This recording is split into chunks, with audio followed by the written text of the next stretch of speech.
Kiai Haji Muhammad Hashim Asy'ari lahir di Kabupaten Jombang, Jawa Timur, tanggal 14 Februari 1871, bertepatan dengan 24 Zulqa'dah 1887 Hijriah, dan wafat di Jombang, Jawa Timur 21 Juli 1947 pada umur 76 tahun, bertepatan dengan 7 Ramadan 1366 Hijriah, dan dimakamkan di Tebuir.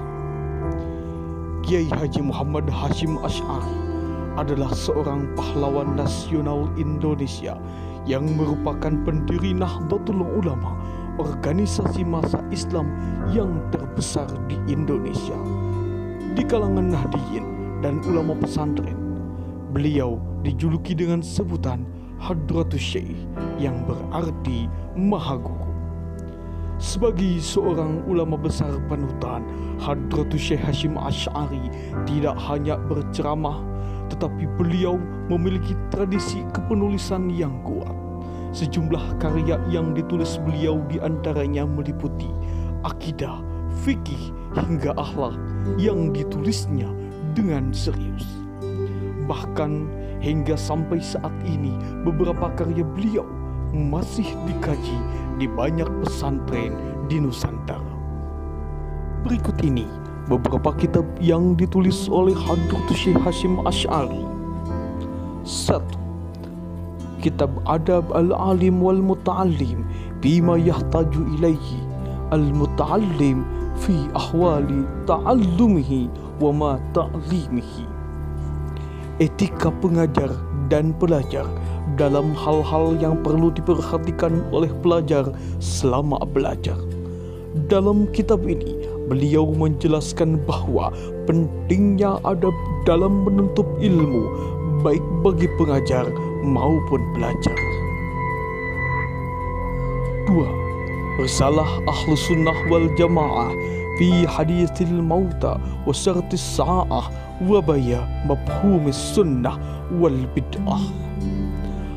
Paradigma Ahlus Sunnah wal Jamaah.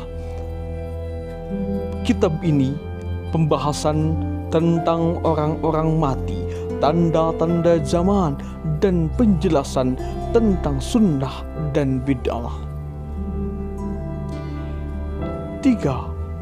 Kitab At-Tibyan fi nahyi an muqata'atil arham wal aqarib wal ikhwan.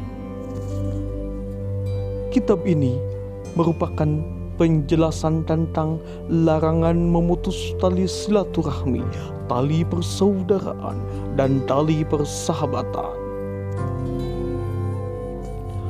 4. Kitab An-Nurul Mubin bi mahabbati Sayyidil Mursalin. Cahaya yang terang tentang kecintaan kepada utusan Allah Subhanahu wa taala Muhammad sallallahu alaihi wasallam. 5. Kitab Ziyadatut Talikah, yang merupakan kitab berisi tentang polemik beliau dengan Kiai Haji Abdullah bin Yasin Pasuruan tentang beberapa hal yang berkembang pada masa itu. 6. Kitab At-Tanbihatul Wajibah liman yusna al-maulid bil munqarah. Kitab ini menyajikan beberapa hal yang harus diperhatikan saat memperingati Maulidi Rasul. 7. Kitab Daw'ul Misbah fi bayani ahkamin nikah, berisi pikiran ataupun pandangan Kiai Haji Muhammad Hashim Asy'ari tentang lembaga pernikahan.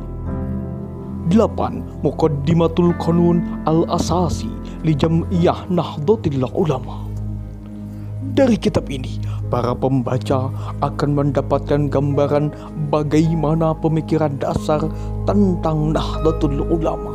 Di dalamnya terdapat ayat dan hadis, serta peran penting yang menjadi landasan awal pendirian Jam'iyah Nahdlatul Ulama.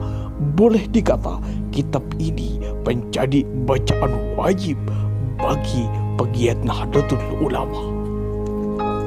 9. Kitab Bitaqidil Akhdi bimadhab al-a'immah arba'ah, mengikuti manhaj para imam yang 4, yakni Imam Malik, Imam Abu Hanifah, Imam Syafi'i, dan Imam Ahmad bin Hanbal, yang tentunya memiliki makna khusus sehingga akhirnya mengikuti jejak pendapat imam 4 tersebut dapat ditemukan jawabannya dalam kitab ini. 10. Kitab Mawa'iz. Kitab ini adalah yang bisa menjadi solusi cerdas bagi para penggiat di masyarakat saat Kongres Nahdlatul Ulama ke-11 tahun 1935 di Bandung. Kitab ini pernah diterbitkan secara massal. Demikian juga Profesor Buya Hamka harus menerjemahkan kitab ini untuk diterbitkan di majalah Panji Masyarakat edisi 15 Agustus 1959. 11. Kitab Arba'ina Haditsan tata'allaku bimabati jam'iyah Nahdlatul Ulama. Hidup ini tak akan lepas dari rintangan dan tentangan. Hanya pribadi yang tangguh serta memiliki sosok yang kukuh dalam memegang prinsiplah yang akan lulus sebagai pemenang. Kitab ini berisikan 40 hadis pilihan yang seharusnya menjadi pedoman bagi warga Nahdlatul Ulama. Selain menulis kitab, Kiai Hashim juga rajin menyebarkan ilmu dan pendapatnya di sejumlah media yang beredar secara nasional pada waktu itu. Di antaranya majalah Suara Muslimin Indonesia, yakni majalah milik Mas Yumi, Berita NO, Suluh NO, Suara NO, dan sebagainya. Tema yang beliau tulis tidak sebatas bidang ilmu keagamaan, tetapi juga meliputi pertahanan dan pertanian, politik internasional, kolonialisme, dan macam-macam lainnya. Wallahu a'lam bishawab.